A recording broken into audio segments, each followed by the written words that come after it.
মহুয়াকে প্যাচে ফেলতে বিজেপি কৃষ্ণনগর রাজবাড়ির রানীমাকে প্রার্থী করেছে, আর অন্যদিকে বিরোধী দলগুলো জোট বেঁধেছে। মানে যেভাবেই হোক না কেন তাকে ভোটে হারতেই হবে। মানে একেবারে সারাশির মতো মহুয়াকে চেপে ধরেছে বিরোধী শিবির। বুধবার সকালে কংগ্রেস এবং সিপিআইএম কর্মী সমর্থকরা একত্রিত হয়ে কৃষ্ণনগর ঘূর্ণিবাজার এলাকায় ভোটের প্রচার শুরু করেন। ভোট প্রচারে বেরিয়ে তৃণমূল কংগ্রেসকে কটাক্ষ করেছেন সিপিআইএম প্রার্থী SM সাদি। তৃণমূল দলটাই একটি দুর্নীতিগ্রস্ত দল, তাই এবারের ভোটে আর তৃণমূল নয়, কৃষ্ণনগর লোকসভা কেন্দ্র থেকে সিপিআইএম বিপুল ভোটে জয়ী হবে বলে দাবি তার। শোনাবো আপনাদের সিপিআইএম প্রার্থী SM সাদি কি বলছেন। একেবারে ব্লক স্তর পর্যন্ত তৃণমূল দলটা হচ্ছে আপাতমস্ত দুর্নীতিগ্রস্ত। স্বভাবতই এরকম বিভিন্ন ধরনের দুর্নীতির অভিযোগ সে ভাইপো থেকে শুরু করে সর্বত্রই আছে। স্বভাবত সেই দুর্নীতির বিরুদ্ধে যিনি কেউ দুর্নীতি করে থাকে তাকে তার বিরুদ্ধে এই ধরনের তদন্ত চলবে, তদন্তের সম্মুখীন হতে হবে।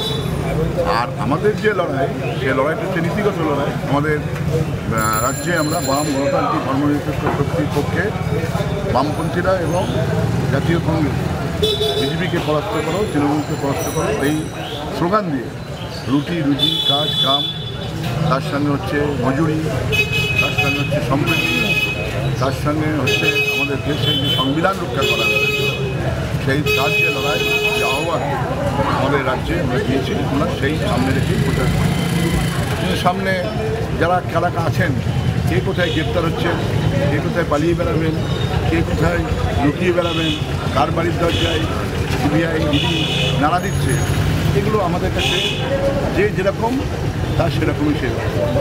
এগুলো আমাদের কাছে কোনো ম্যাটারই না। আমাদের কাছে ম্যাটার হচ্ছে কৃষ্ণনগর লোকসভা কেন্দ্রের সাধারণ মানুষ, খেটে খাওয়া মানুষ, আমাদের এই শহরের এই জেলার সাধারণ মানুষ যারা প্রতিদিন উদয়ান্ত পরিশ্রম করে এই ব্যবস্থার মধ্যে দাঁড়িয়ে, তাদের জন্য আমরা কী করতে পারি, এই কৃষ্ণনগর লোকসভা কেন্দ্রের মানুষের জন্য আমরা কী করতে পারি, আমরা বামফ্রন্ট এবং ভিত্তিভূমিতে পক্ষ থেকে এই আহ্বানটা আমরা সর্বত্রই গ্রাম সহ বুথ পাড়াগঞ্জ এই প্রচার অভিযান। অপরদিকে মহুয়া মৈত্রের বিরুদ্ধে ইডির অভিযোগ প্রসঙ্গে নদিয়া জেলা কংগ্রেসের সভাপতি অসীম সাহা জানান, ভারতবর্ষের গুরুত্বপূর্ণ স্থান পার্লামেন্টে একজন সাংসদ যখন স্ক্যামে জড়িয়ে যান, সেটা অত্যন্ত দুঃখজনক ভারতবাসীর কাছে। যদিও এদিনের এই প্রচার অভিযানের মধ্যে দিয়ে তৃণমূল এবং বিজেপিকে উৎখাত করার ডাকও দেন কংগ্রেস এবং সিপিএম দুপক্ষই। শোনাবো আপনাদের জেলা কংগ্রেসের সভাপতি অসীম সাহা কি বলছেন।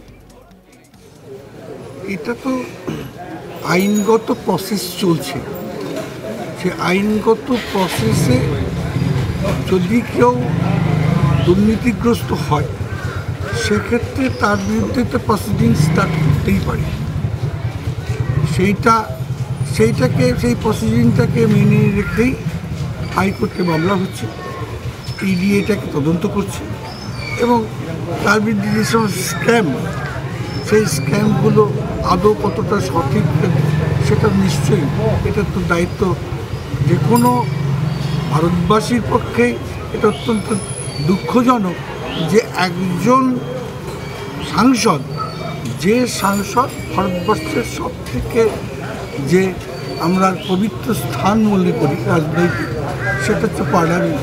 সেই পার্লামেন্টের সাংসদ যখন কোনো স্ক্যামে জড়িয়ে যায় এবং যেটা অত্যন্ত দুঃখজনক, এই কারণেই যে এই স্ক্যামের মধ্যে দিয়ে শুধু ভারতবর্ষের নয়, ভারতবর্ষের ফরেন যে সমস্ত ব্যাপারগুলো থেকে যায়, সেই গোপন তথ্যগুলো বিদেশে ফাঁস হয়ে যাচ্ছে এবং এটা যদি সঠিক হয়, আমার বক্তব্য হচ্ছে তাদেরকে যথাযথভাবে আদালতে প্রমাণ করতে হবে। যদি তারা প্রমাণ করতে হয় যে না এগুলো সমস্ত মিথ্যা, তারা মিথ্যা প্রমাণিত হলে তখন আমরা আবার অন্য কথা বলবো। আমরা আইনকে বিশ্বাস করি, আইনকে করতে আমাদের শ্রদ্ধা, আইন নিশ্চিত তার সঠিক হতেই চলবে। রাজনৈতিক বক্তব্য, সে রাজনৈতিক বক্তব্য তো সাধারণ মানুষ শুনবে না। হ্যাঁ, ওরা বলতেই পারে, সাধারণ মানুষ তো একটা জিনিস দেখছে যে তাদের দুর্নীতিগ্রস্ত একটা দল, সেই দুর্নীতিগ্রস্ত দল নিজেদেরকে ডিফেন্স করার জন্য এইসব বলছে। ঘুষের বিনিময়ে সংসদে প্রশ্নের অভিযোগে তদন্ত শুরু করেছে ইডি। ফেমার পর আর্থিক দুর্নীতি দমন আইনেও মহুয়ার বিরুদ্ধে মামলা রুজু কেন্দ্রীয় এজেন্সি। ইডি নতুন ধারায় মামলা রুজু করতেই আরও আক্রমণাত্মক মহুয়া মৈত্র। বুধবার এক্স স্যান্ডেলে পোস্ট কৃষ্ণনগরের তৃণমূল প্রার্থীর তিনি লিখেছেন, বিজেপির দরজা খোলা, না এলে এবার তিহার।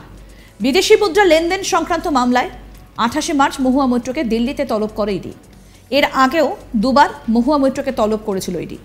19 ফেব্রুয়ারির পর 11 মার্চও দিল্লির ইডি দফতর ডেকে পাঠানো হয় তাকে, কিন্তু কেন্দ্রীয় তদন্তকারী সংস্থার তলবে হাজিরা দেননি মহুয়া মৈত্র। একইভাবে গত 28 মার্চ দিল্লিতে হাজিরা দেননি কৃষ্ণনগরের প্রাক্তন সাংসদ ও বর্তমান তৃণমূল প্রার্থী মহুয়া মৈত্র।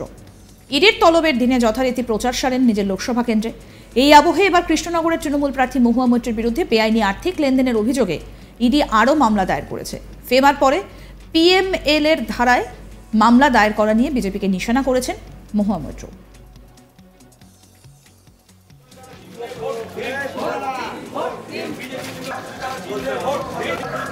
এসএম সাদিক কি বলছেন শোনাবো।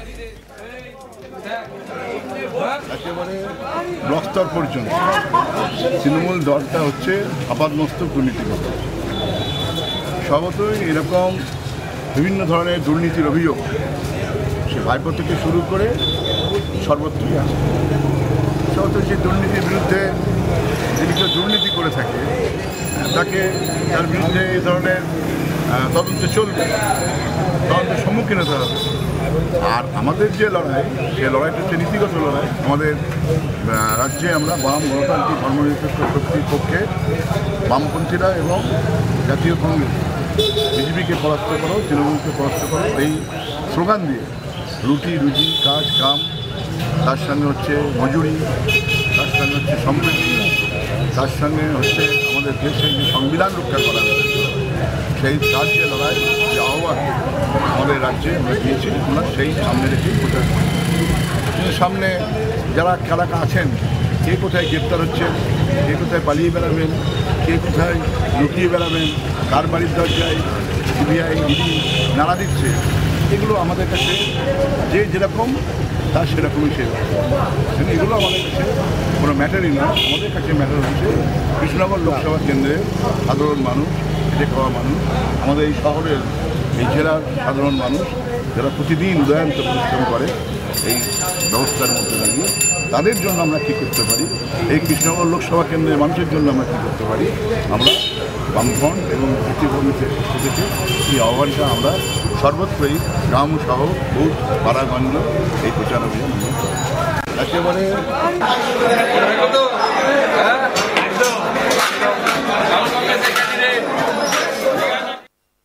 আরও আপডেট পেতে দেখতে থাকুন আজ তাক বাংলার ইউটিউব চ্যানেল।